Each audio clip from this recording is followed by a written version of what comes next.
Awesome.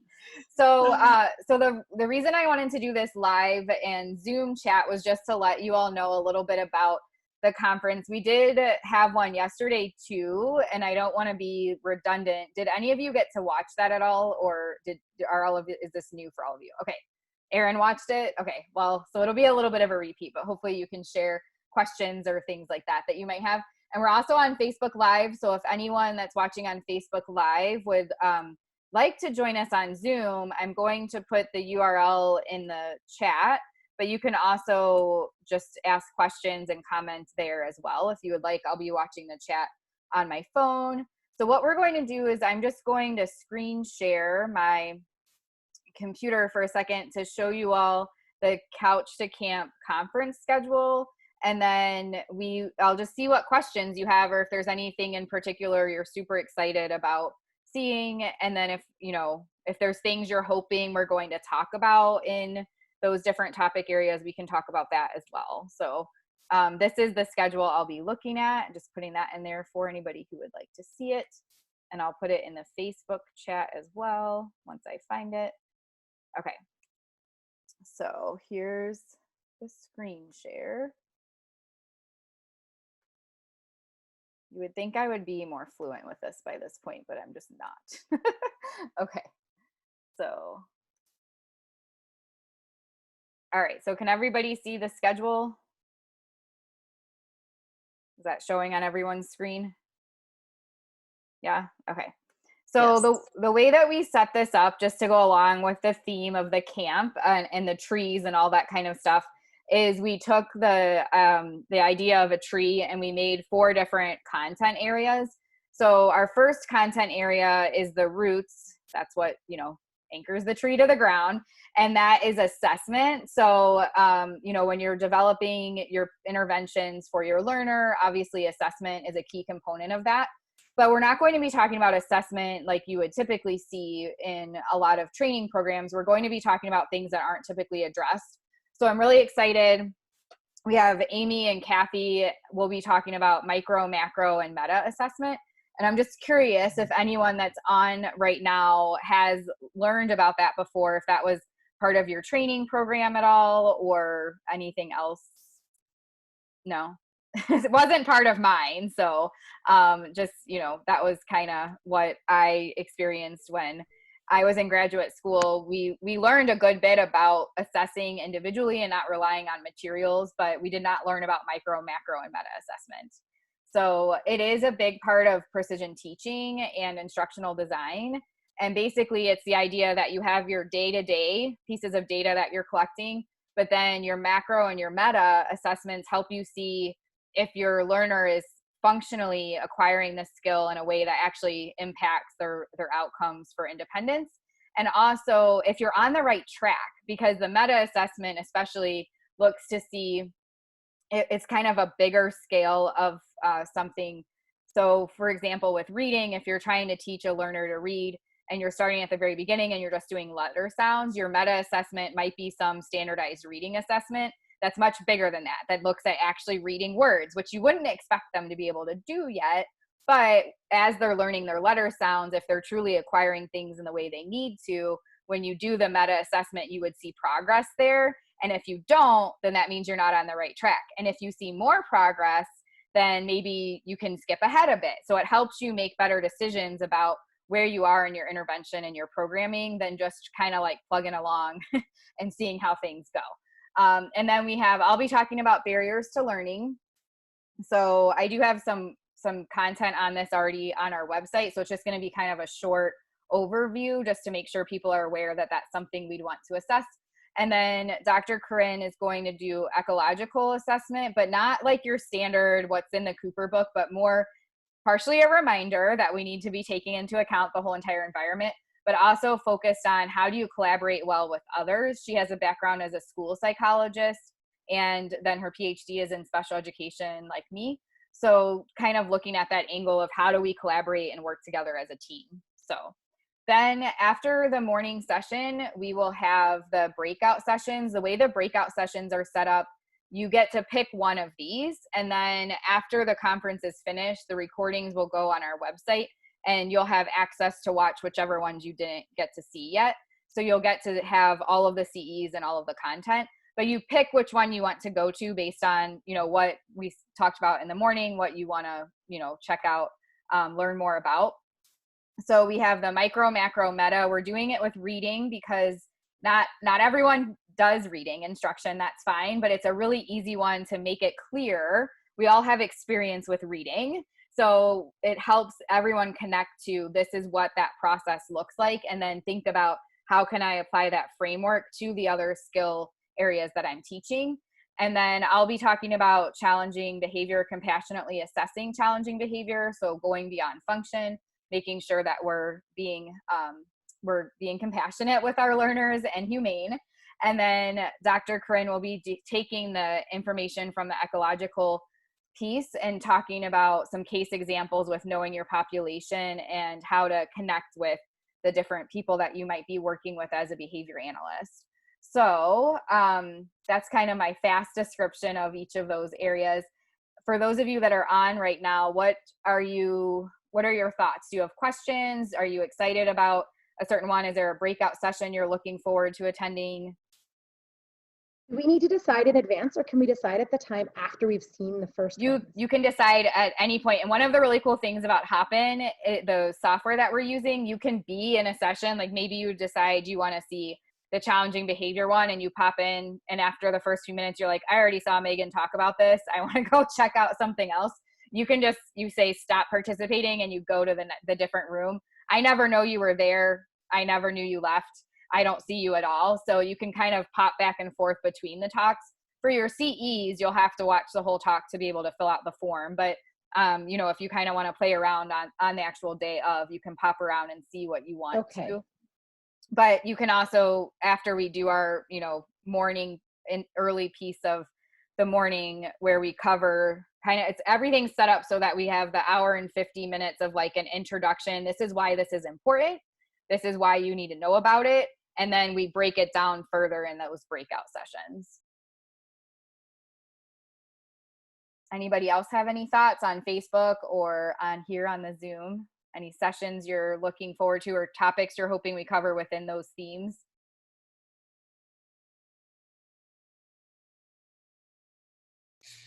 I'm really looking forward to the breakout with the micro, macro, and meta, just because hearing you explain it, then I realized that's something that I was trying to force my clinic to do anyway with my programming, but I didn't have any evidence behind it, but I had intuition. Yeah, awesome. It's good that you were already like down that track thinking about it. So that's good. Jamie also said micro, macro, and meta. One of the pieces with that too that I'm really excited about is it isn't done often in our field. A lot of the work that's been done on it is more in people that are also using precision teaching, and they focus a lot on academics. So especially Amy and Kathy both have really great examples relating to reading, writing, math, all of those types of things you would see in the school. But when we've tried to come up with something similar for things like imitation or interverbals or receptive language or problem solving, it's been more difficult. So having so many people together to talk about it and kind of problem solve and brainstorm is going to be really exciting, I think, to see what we can all come up with. Anybody else?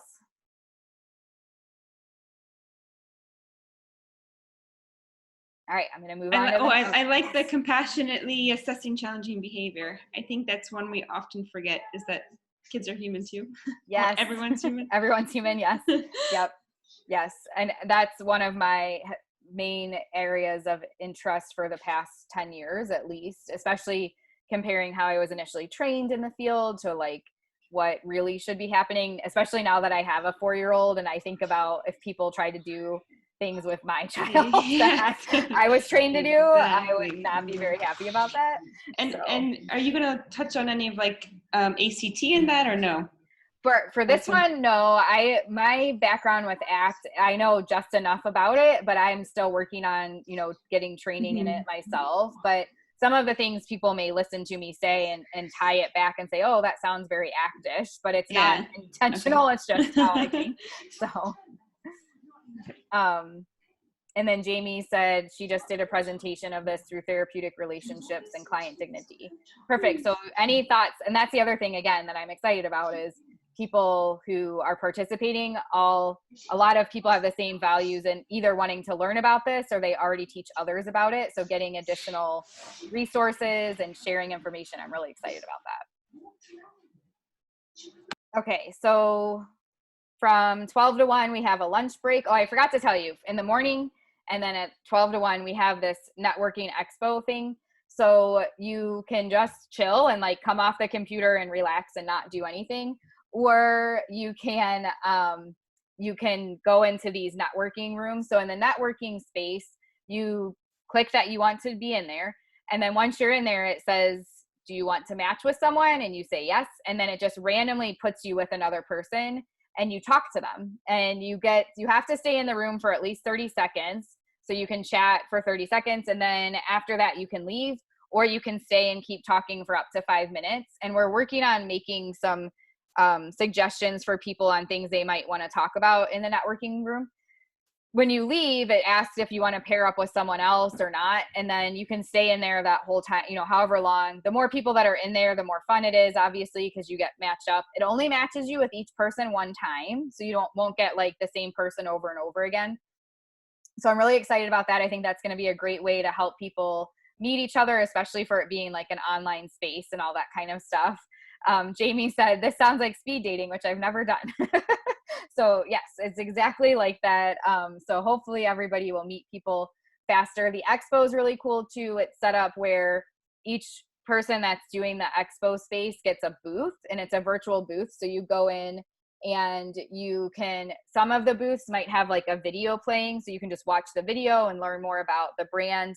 And then some will have a live person there. So you come on, it's just like being at a conference and you're like, hi, Vicki, if Vicki Tucci was in her booth, and she'll tell you more about Tucci Learning Solutions and you can ask questions. And then some of the vendors will you won't get to steal a bunch of pens. Well, I guess it's not stealing, but you won't get to grab a bunch of pens, but they might have offers that you can claim in the different booths. So Lauren asked, are these organizations and vendors? All of the ones that we've pulled in are people in the field. I don't have enough connections outside of the field to convince people to participate otherwise. So we have them mostly listed on our website, but we have Vicki Tucci with Tucci Learning Solutions. I don't know who is like manning her booth or if anyone is, but she's one. Anderson Autism Center, which I think is in New York or New Jersey. I can't remember. It's up that way. We have Ryan O'Donnell has a couple. I don't know how he's doing it specifically, but I haven't read his form yet, but he's going to be in there. Corinne, who's one of our presenters, will have her stuff from Fit Learning in Cleveland.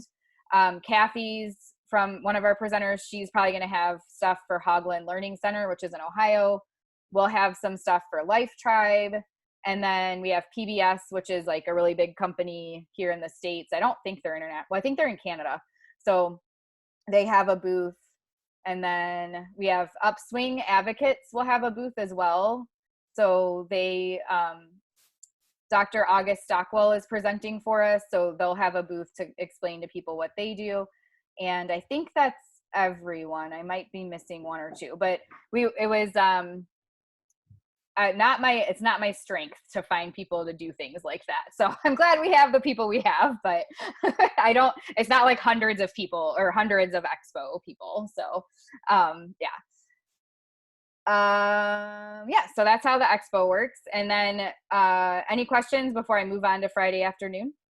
I see Cindy saying Cindy's on Facebook Live, and she's really looking forward to just learning from her couch. So are all of us, I think. All right, so going into Friday afternoon, now that we've done assessment, we're going to go into the trunk, which is instructional design. So once you've assessed skills, that's all great, but you need to know how to design your instruction before you go into intervention. So we'll be focusing on that next. And Amy Evans and I did a Facebook Live on this last week. We also have it on our YouTube page that you can watch if you want to learn a little bit more about it. But basically the idea of it's not just enough to know what skill you want to teach, but you need to think about how you're going to teach it. So looking at a component composite analysis, breaking it down, making sure they're fluent enough with the skills that build into the composite And one of the easiest examples of that is handwriting. So if you have a learner that you want to teach how to write their name, if they can't hold the pencil, if it's hard for them to grip the pencil or make straight lines or make lines period, then obviously it's going to be difficult for them to write their name. So you're getting those component skills fluent first before you try to work on that larger composite skill of writing their name. So we're talking about that. Critical features. So looking at what are the critical features, what makes a concept that concept. So what makes a chair versus the variable features where those things could vary and it's still a chair.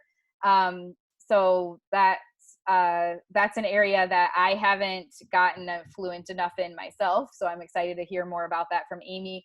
And same with concept analysis, like really looking at the full concept you're trying to teach and making sure you have a good scope and sequence on how you're going to teach that. So that's the instructional design main stage where we're all learning about that same events or same concept. And then we'll have our breakout sessions where you choose one. So Amy is going to go deeper in on concept analysis examples, and Dr. Corinne and Kathy are going to talk more about component composite analysis, but focusing on task analysis. So one of the things we learn a lot is to create, if we want to teach someone their showering routine or brushing their teeth or whatever, we create really concrete steps for that and then teach the steps using whether it's forward, backward, or total. We train them on the chain. But with the component composite analysis, you look at building fluency with the different aspects. So for example, with brushing teeth, I've had learners where we've, well, I have not done it with every learner, but you'll see examples where you just work on fluently, like squeezing toothpaste on the toothbrush, and you just do some frequency building with that. And then you might work on some frequency building with like these motions of moving your hand to brush your teeth. If anybody didn't hear me right now and I was doing this, they're probably like, what is going on right now? But anyway, so you build fluency by using frequency building with those aspects, and then the chain itself comes online a lot faster. So they'll be doing some examples relating to that.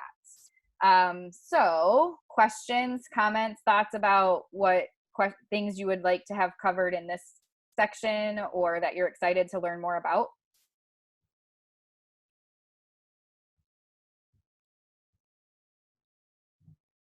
Don't all start talking at once.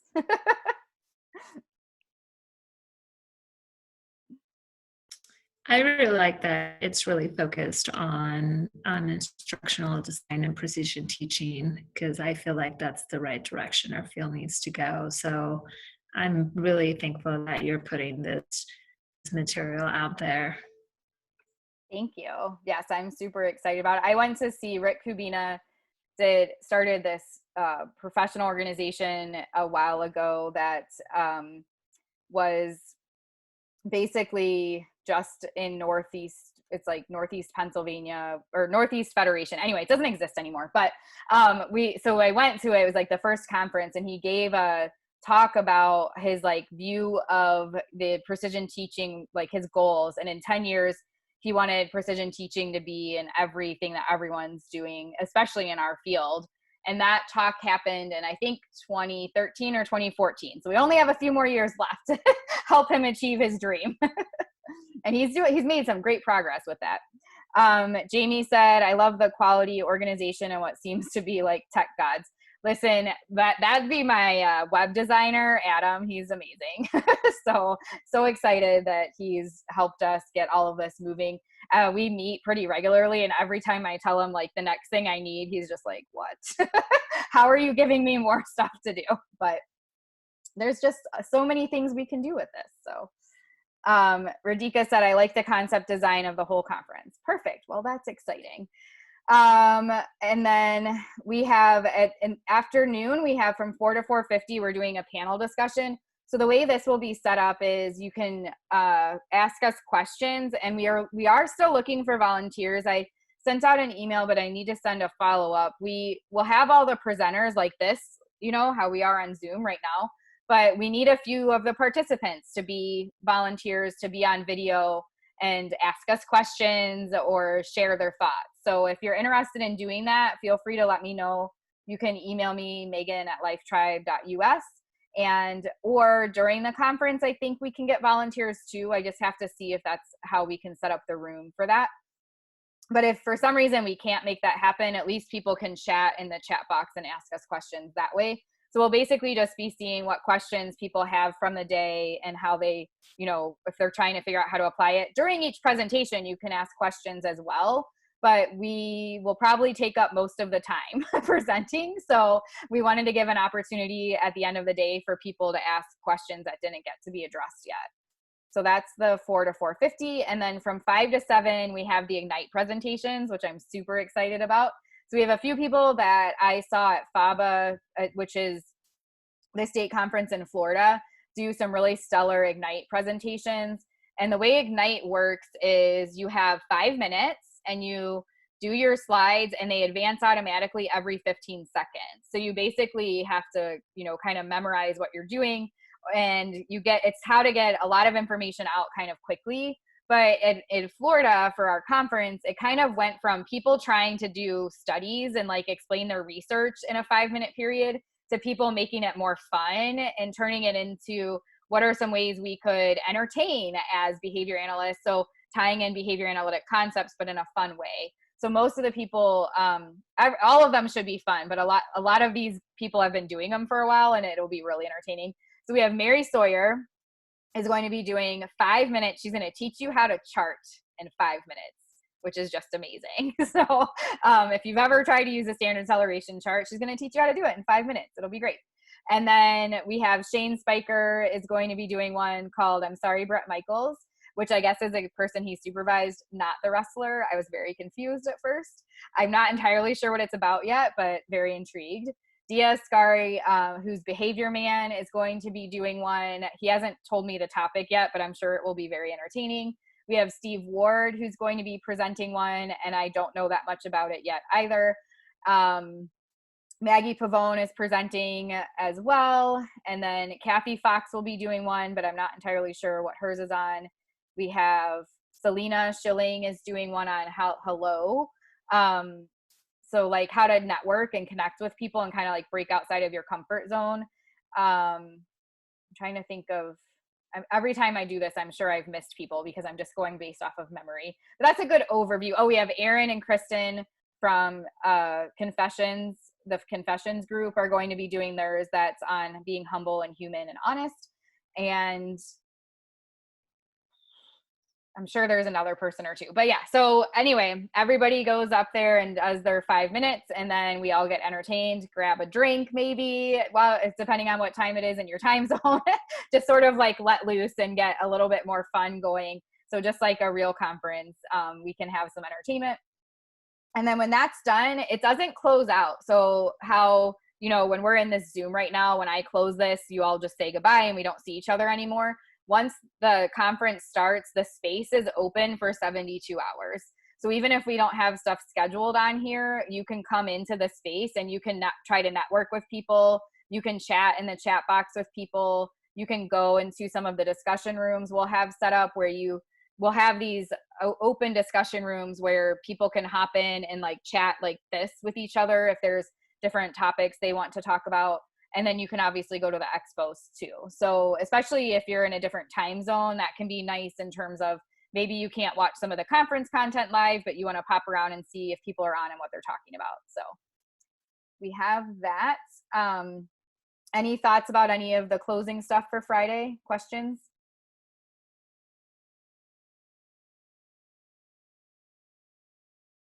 No? Okay. Jamie said you wanted to do the Ignite. Yeah, I know. I was going to maybe do one too, but I've been too stressed with everything else. So it's not happening.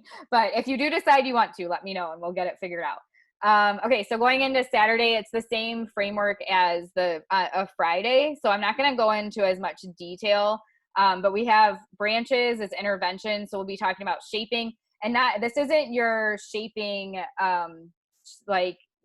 basic stuff from Cooper, but it's more shaping, looking at how can we teach skills and address challenging behavior using shaping. I think a lot of people right now are going to realize that they don't use shaping as much as they should. I've seen a lot of people posting about how they can't do telehealth because they need to physically touch their client. And I'm like, no, you don't. It's called shaping. You can do it. So, and I don't mean touch like in a negative way. I'm just, you don't have to physically prompt. It might be faster in a lot of situations, but it's not a requirement. So there's a lot of people that have done instruction for a long time with no physical anything. And usually they're working with dogs or other animals, but it's, you know, it's not something that we, hey, Ryan, it's not something that we have to, you know, just use as like a fun game we learn in our graduate classes. So really excited to talk more about shaping. And then we're also doing frequency building. So focusing on how do we build skills to fluency and do that in a way that's effective and creates mastery at a level that will maintain over time. Then we'll have our breakout sessions. So the breakout sessions, we have our shaping. I'll do some examples with practice. Dr. August Stockwell will be talking about ascent and withdrawal. Really excited, really sad at the same time that I'm going to be missing their presentation because I'll be presenting, but I'll watch the recording. Everyone I've talked to that's seen this presentation has thoroughly enjoyed it and walked away with a lot of new insight on how to make sure we're properly obtaining ascent and recognizing when withdrawal is occurring. So really excited about that one. That's one ethics CE for that. And we had an ethics and a supervision on Friday too. And then Corinne and Amy and Kathy will be talking about frequency building and giving some examples and some practice with that. So any thoughts? Are there certain talks on Saturday morning that everyone's excited about? Breakout sessions you think you might want to go to?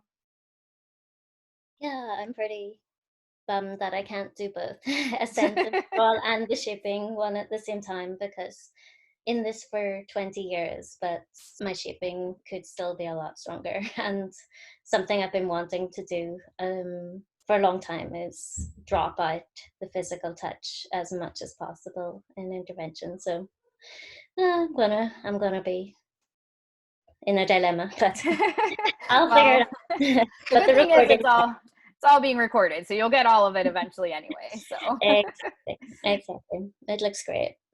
Wonderful. Jamie said, or Jenna Lee said, I just love shaping. And Lauren said, great stuff. Anyone else have any thoughts? Good. Ryan said, shaping is dope.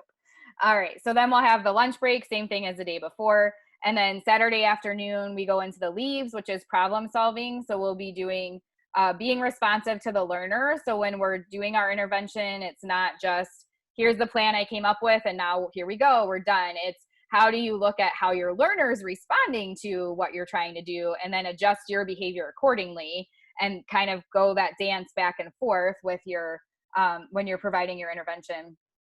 And then we'll do learning pictures with Kathy and Amy and Corinne talking about learning pictures. When we say learning pictures, that's often focused on the chart. For this training, we're doing it kind of broadly, but also on the chart. So people could walk away and understand if they're looking at an equal interval graph, or if they're looking at the standard acceleration chart, what do these pictures show us in terms of how we should proceed with our intervention. It's a lot more involved than just like, is it stable? Is it going up? Is it going down? Like there's different decisions you would make based on how the data is reflected on the graph or the learning picture. And then for the breakout sessions, Corinne and Kathy will go into some practice with learning pictures. Emily Wilson, who's one of our people that's organizing things, is going to talk about prioritizing goals, which was a big, when we had our forms that you all filled out, sorry for making those so long, but it helps us create the content. When you look at prioritizing goals, she's going to see, you know, when you have all of this stuff you need to get done, how do you pick and choose what's most important to start with first? And then Amy and I will have like a closing activity where we kind of tie everything together and give people practice with taking this new information and using it. And then last, we'll have the panel discussion. Again, same thing as the day before, give everyone an opportunity to ask whatever questions they might still have, and try to have a few people come on live that want to share what they've learned or how they're going to apply it. So any thoughts or questions? Angie's on our Facebook Live and said she's super excited about Steve Ward's Ignite. So are we. Cindy said prioritizing will be super helpful. Jenna Lee's looking forward to everything being presented about learning pictures. Feel free to talk on the microphone too. I'm sure some people are sick of my voice by now.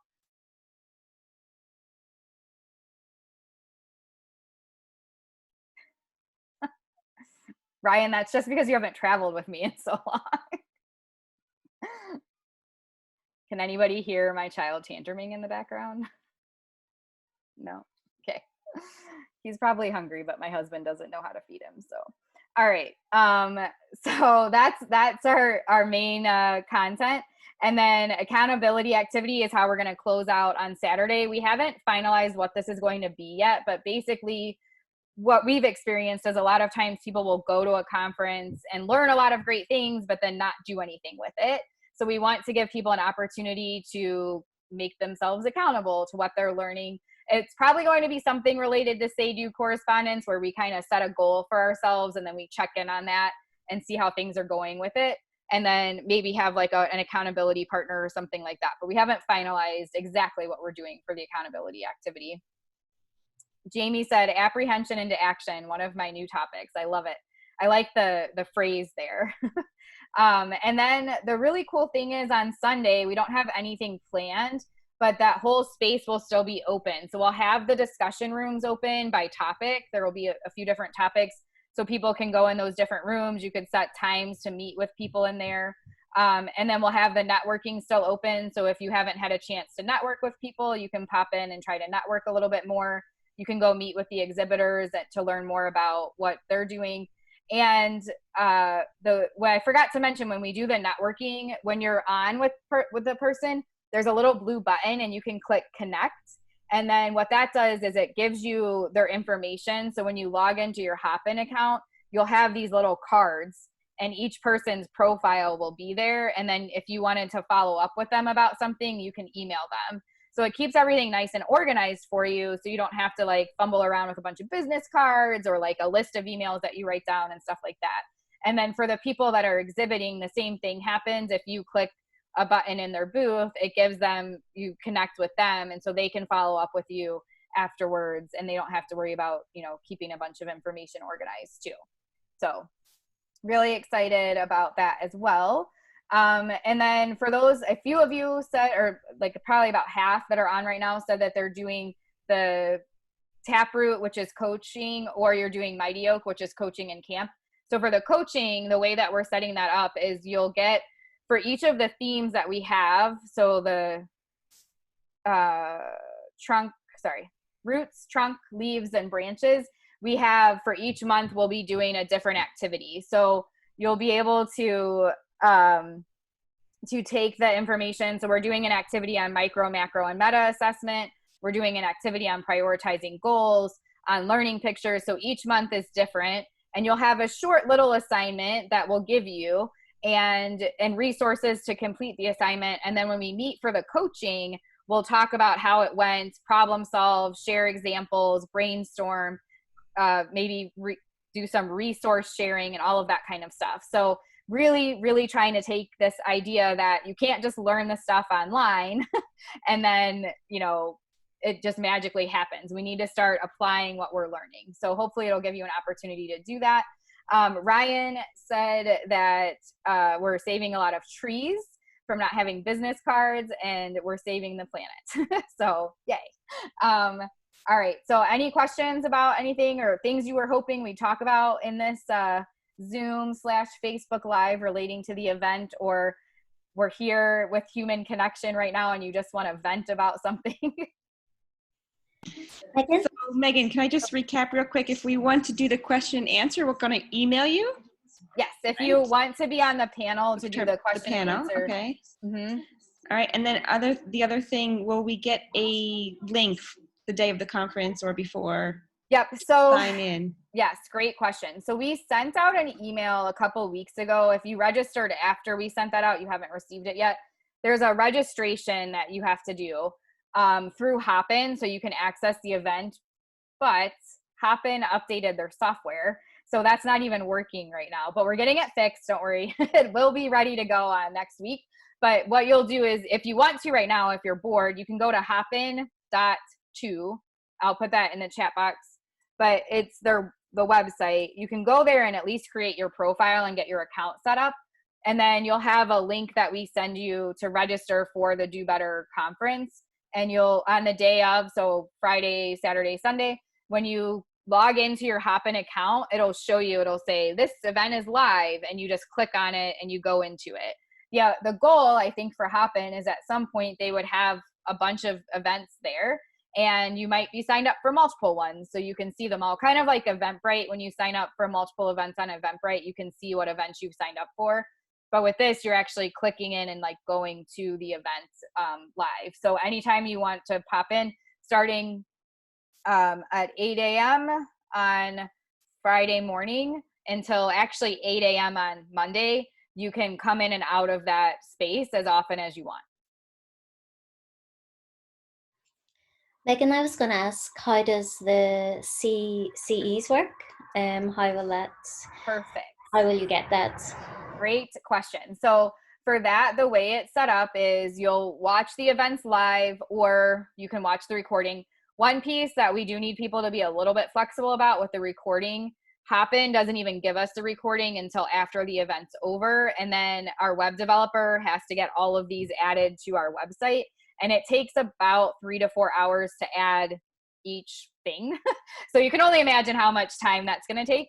So the way that you'll get your CEs, though, if you watch everything live, you can go in and we'll have the CE form in your website on our, like on your account on our Do Better website. So you'll go to dobettermovement.us and you'll log into your account, which you created when you signed up for the event. And then you can, once you're in there, you'll see each of the different presentations, and you'll fill out your form, answer the questions so we know you participated, and you'll get your certificate. And you'll get a certificate for each of the different presentations that we have.